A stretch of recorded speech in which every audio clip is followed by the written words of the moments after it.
Hey, Mike with Nerd Problems Gaming here, the channel where we go through the good and bad of everything nerdy to make sure you spend your time on the best of the best. In today's video, we'll be doing a review on Wonder Boy, Asha, and Monster World, so let's get into it. Alright, so this game from IN Games was originally released in Japan in 1994, and it was produced by Sega. And so what they did with this new IN Games release is they've revamped the game, remastered it, and released it on modern systems for the PlayStation 4 and Nintendo Switch. And so the story itself, you play as Asha, a young girl from a remote village that goes on a journey to rescue 4 spirits that are currently being held captive by evil forces in attempts to save the world. And so the game is a lighthearted action platformer that has some light RPG elements to it as well. And so the game itself isn't super long, but it is a lot of fun. I found it really addicting, and the platforming elements of the game are done very well.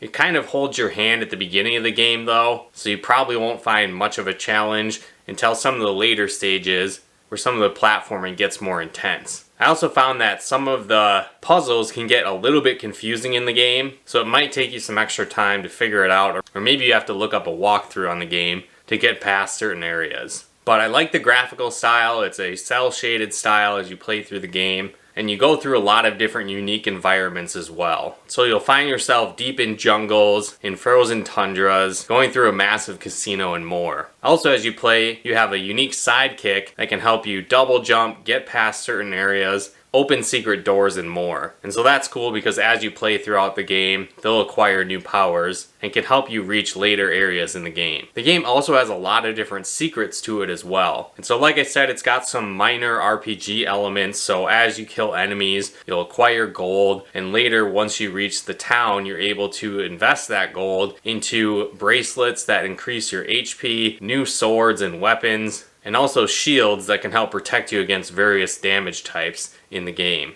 You'll also find hidden life drops throughout the game that can give you an additional life bar and extra hearts for each 10 of them that you collect. So there's a ton of these hidden throughout the game. Some of them can be very challenging to find and figure out how to get as you go through the stages. There's also a bunch of different bosses that you fight, but again, they're not extremely difficult, but some of them it takes a little bit of time to figure out how to get past them. But the game does provide you with a bunch of different elixirs that can kind of bring you back from the dead or fill your life fully if you happen to get defeated. You also have the ability to save just by accessing the menu screen at any time, so that's very helpful, and that's definitely one thing I would suggest doing as you play, because there isn't really any checkpoints in the game beyond the saves that you create yourself. I know when I first played, I played for maybe 20-30 minutes and ended up dying and had to start the entire game over because I was anticipating there'd maybe be some kind of checkpoints beyond me saving the game on my own, and that wasn't actually the case. So definitely be aware of that going in. You want to save often, especially if you're close to dying.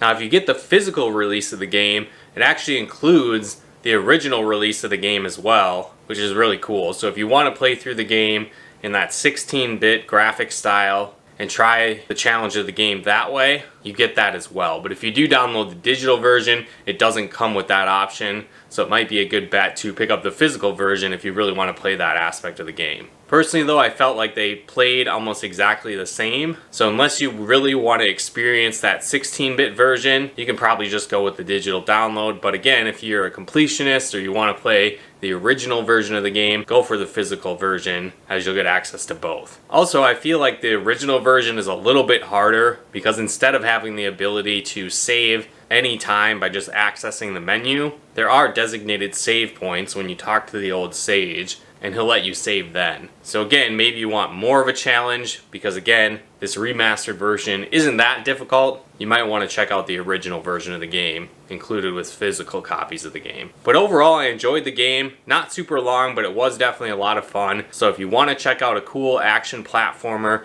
I'd recommend picking up Wonder Boy, Asha in Monster World. But let me know in the comments below if you've played any other Wonder Boy games, any Monster World games. There's a ton in the series. This was the first one I've played, and I really enjoyed it. But let me know in the comments below if you've played this game, how you felt about it, or any of the others you've played. Or if you feel like there's any other similar action platformers like this I would definitely want to check those out as well. If you guys want to pick up a copy of this game, there'll be links in the description below where you can pick it up. But if you guys enjoyed this video, be sure to smash that like button as it really helps out the channel. If you haven't done so yet, be sure to subscribe and turn on the bell notifications to get the latest updates of nerd videos we put out. And if you'd like to help support the channel, pick out content and more, become a patron of ours at nerdproblemsgaming.com/Patreon. And if you'd like to plug into our live streams and Let's Plays we do on the channel, you can follow us on Twitch at nerdproblemsgaming.com/Twitch. But once again, thanks for tuning in, and we'll talk to you more soon.